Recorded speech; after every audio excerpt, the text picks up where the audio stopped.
Pessoal, boa noite. Aqui é Eric da Motrix Engenharia. Bem-vindos à nossa aula 3 sobre conceitos básicos da eletricidade.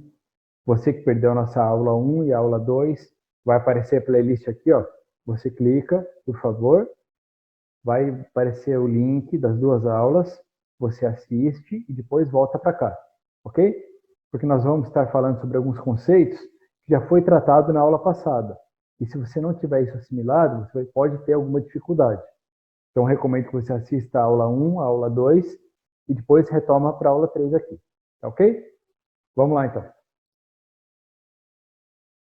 Potência elétrica. A potência elétrica P é a quantidade de energia consumida em um determinado intervalo de tempo. A potência elétrica é medida em watts, com a letra W, que corresponde à quantidade de energia por segundo, nessa relação Joule por segundo.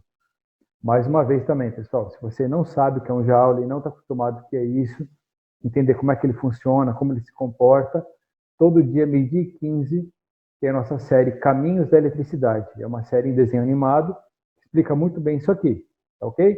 O link vai aparecer aqui também, a playlist, você clica e acompanha lá com a gente, tá ok? Continuando. E essa relação Joule por segundo possui os mesmos múltiplos e submúltiplos que as outras grandezas elétricas, como a gente tratou na aula passada, do mili, do mega, do quilo, daí que vem o famoso quilowatt, que é como a concessionária mede a tua energia na sua residência, do quilowatt-hora. Além dessas unidades que nós falamos aqui, que é o watt, existem mais duas unidades que o pessoal conhece por aí, que é o cavalo-vapor, dividido em CV, e o horsepower, que é o HP. Muito usado aí em cargas de bombas, cargas de motores, certo? Que a gente vai discutir mais para frente também. Que serão de grande utilidade no nosso curso, certo? E nós vamos ver agora a relação entre o CV e o watt e o HP e o watt. Aqui, pessoal, um CV é igual a 736 watts e um HP é igual a 746 watts. Então, é uma relação bem fácil, uma regrinha de 3 resolve se você precisar converter, certo? Multiplicando ou dividindo por 736. Para a gente achar a potência, existem diversas fórmulas, depende do que você tem. Ah, eu tenho tensão e corrente, eu tenho resistência e tensão, então dependendo do que você tem, a gente consegue achar de acordo com essas relações aqui. Começando aqui, ó, potência, que é igual a tensão por corrente, potência, que é igual a tensão ao quadrado dividido pela resistência, potência, que é igual a corrente ao quadrado vezes a resistência, a tensão, que é igual ao que a gente já viu na lei de Ohm, certo? Se eu preciso, eu tenho dificuldade em trabalhar com raiz, tenho dificuldade de trabalhar com expoente, quero achar minha tensão, certo? Então eu acho minha tensão do R pelo I, e aí com a tensão você faz a relação da sua potência aqui. A mesma coisa se aplica para isso aqui, então eu acho a minha tensão, ou, enfim, tem a minha potência, passo multiplicando. Na verdade, pessoal, tudo isso aqui se aplica na mesma fórmula. A diferença é que é para onde você manda o seu X, o que você quer deixar em evidência, certo? Temos aqui que a nossa tensão é igual a raiz da resistência vezes a potência.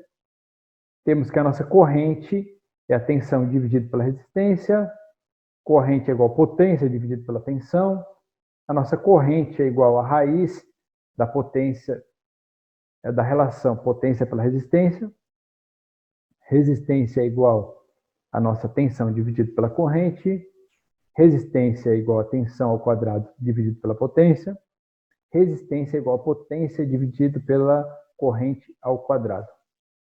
Ok? Essas são algumas fórmulas básicas. Se você tem alguma dificuldade, é bom assimilar, pode fazer uma colinha. Apesar que no dia a dia, usando essas equações, usando essas fórmulas, você acaba assimilando, certo? Nada melhor do que assimilar na prática, isso aí, ok? Aplicação da potência elétrica.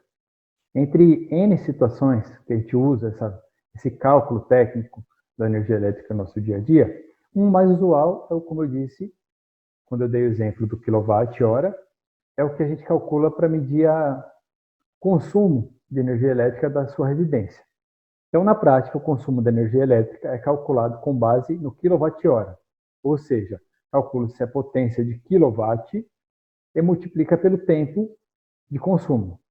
O preço de cada quilowatt-hora é determinado pela concessionária de energia elétrica aí da sua região, quer seja Enel, CEMIG, Eletropaulo, enfim. E geralmente a quantidade de energia influencia muito no valor.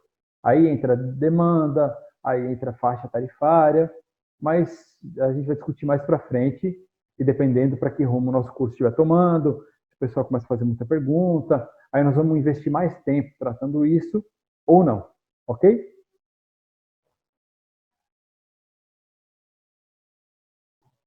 Vamos estar falando sobre circuitos, ok? Lei de Kirchhoff. Pessoal, no meio nos cursos de eletrotécnica, palestras, professores de aula, videoaulas que vocês vão ver por aí, além do Kirchhoff, existe o Maxwell e existe o Thevenin, que são meios de fazer cálculos de circuitos elétricos, ok? Os três você chega no mesmo resultado, os três você consegue ter êxito, descobrir o que você precisa, porém, o Kirchhoff é o que nós vamos estar estudando nesse curso, ok? As leis de Kirchhoff foram criadas e desenvolvidas pelo físico alemão Gustav Robert Kirchhoff. Está aqui a cara do nosso amigo Kirchhoff.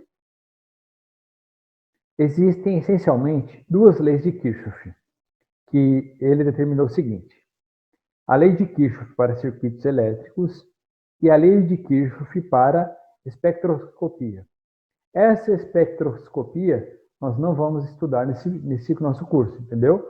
O nosso foco aqui é circuitos elétricos, ok? Essa primeira lei foi criada para resolver o problema de circuitos elétricos mais complexos. Circuitos que existem nós, junções, divisão de corrente, divisão de potência, e a gente vai entender isso aqui na sequência. Tais problemas podem ser encontrados em circuitos com mais de uma fonte de resistores, estando tanto em série quanto em paralelo. Certo? Então, às vezes você tem uma placa eletrônica, às vezes você tem um circuito numa residência ou numa indústria que recebe tensão de uma placa solar e de uma fonte da concessionária, ou então de uma concessionária e de um gerador. Então, aqui se aplica. Temos mais de uma fonte e tem diversas resistências, quer seja iluminação, quer seja tomadas, quer seja equipamentos que sejam utilizados, quer seja trifásico, quer seja mono, ok?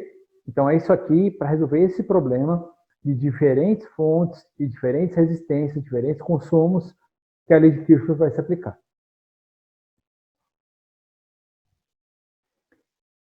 Para criar a lei de Kirchhoff, introduziu-se o conceito de um nó ou uma junção e malha, que é extremamente importante para entendermos essa lei, ok? Então, para vocês entenderem o que é um nó, o que é uma malha, está aqui, ó, só para vocês entenderem, temos aqui uma parte de um determinado circuito, então nós temos aqui um LED, temos aqui um resistor, ok? E aí, aqui o nosso nozinho. Então, eu sei que a corrente vem em um sentido, sai para outro, vem outra corrente diferente aqui. Então, como se comporta? A corrente que vem para cá, como é que ela é dividida? Ou a tensão? A mesma tensão aqui, é aqui, é aqui. Então, esse conceito de nó, quando temos essas junções, é para isso que se aplica, aqui que nós vamos entender a aplicação da lei de Kirchhoff. Certo?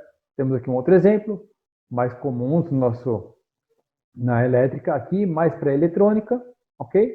E aqui mais para elétrica. Então temos aqui a nossa fonte, temos 3 lâmpadas em paralelo, ok?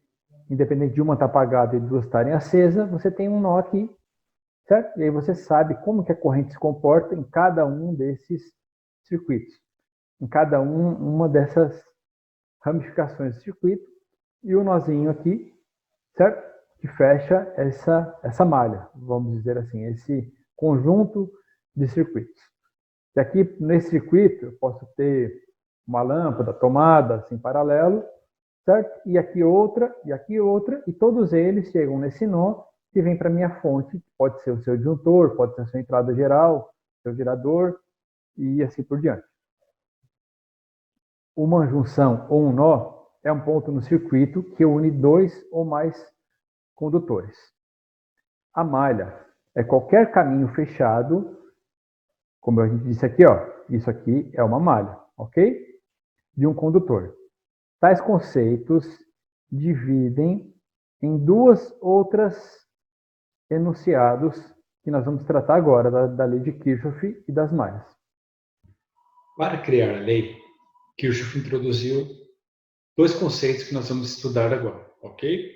O conceito do nó, ou de junção, e o conceito das malhas, que é extremamente importante para o entendimento da lei, e não só dessa lei, mas dos circuitos e de itens que nós vamos discutir no decorrer desse curso, ok? Temos aqui um exemplo de um circuito eletrônico, ok? Que temos uma corrente entrando, chega num nó, uma corrente passando por uma lâmpada, chegando no mesmo nó, e a corrente passa por um resistor, vai embora, ok? Então, como se comporta nesse circuito? A mesma tensão, a mesma corrente que está aqui, passa para cá e para cá, a corrente divide, tensão divide, quanto divide corrente, quanto divide tensão, é isso aqui que nós vamos entender. Do mesmo jeito, um outro circuito, mais usual na elétrica, esse aqui mais usual na eletrônica, esse aqui mais utilizado na elétrica, o qual temos um circuito que tem uma lâmpada e outra lâmpada aqui, certo? São 3 malhas. Cada malha está dentro desses 2 nós. E aqui, independente dessa lâmpada estar acesa ou apagada, nós vamos entender como se comporta. Quanto tensão divide, quanto corrente divide, como a malha se comporta. Eu poderia colocar outra malha aqui, só com tomadas, e implicar na minha fonte ou não. É isso aqui quando eu disse que esse conceito do nó da malha é extremamente importante para entender essa lei. Uma junção ou um nó é um ponto no circuito que une 2 condutores, ok? Então, temos aqui essa malha e ela está dentro de 2 nós. Cada nozinho aqui, eu tenho várias malhas chegando. E desse lado aqui também, desse nó, tenho várias malhas saindo dele. Já a malha é qualquer caminho fechado de um condutor, como a gente disse aqui ou aqui, certo? Que aqui poderia ter outros resistores, um capacitor, ser uma malha chegando nesse nó. Do mesmo jeito essa lâmpada, e assim, ou só esse condutor puro, sem nenhum componente aqui. Tais conceitos dividem isso aqui que nós discutimos entre duas outras leis enunciadas, como a lei do nó e a lei da malha. Ok? Pessoal, estamos chegando ao fim da aula 3. É muito importante revisar, voltar, assistir a aula novamente. E agora que vocês têm claro na mente o que é um nó, o que é uma malha, como se comporta a tensão, como se comporta a corrente, tendo as fórmulas assimiladas, quando interpretar um desenho ou parte de um desenho, entender lá que tem um resistor com X quiloohms ou X miliohms. Se você vê um circuito elétrico de uma residência ou uma planta, você vai conseguir entender que tem um componente ou uma lâmpada de X quilowatts. Então, entendendo isso, tendo isso claro, na próxima aula nós vamos discutir o que é um circuito série, o que é um circuito paralelo, o que é um circuito misto, como tensão, corrente e resistência se comportam nesses circuitos, como calcular isso, tá ok? A próxima aula é quinta-feira. Eu espero vocês, espero que tenham gostado. Dá aquela ajuda para a gente, compartilha essa aula com os amigos, com os colegas, tá ok? Encerrando essa série, que provavelmente vai encerrar quinta-feira da semana que vem. Aí vamos estar falando sobre os cursos de SPDA, sobre os cursos de projeto, e vem muita novidade por aí. Obrigado.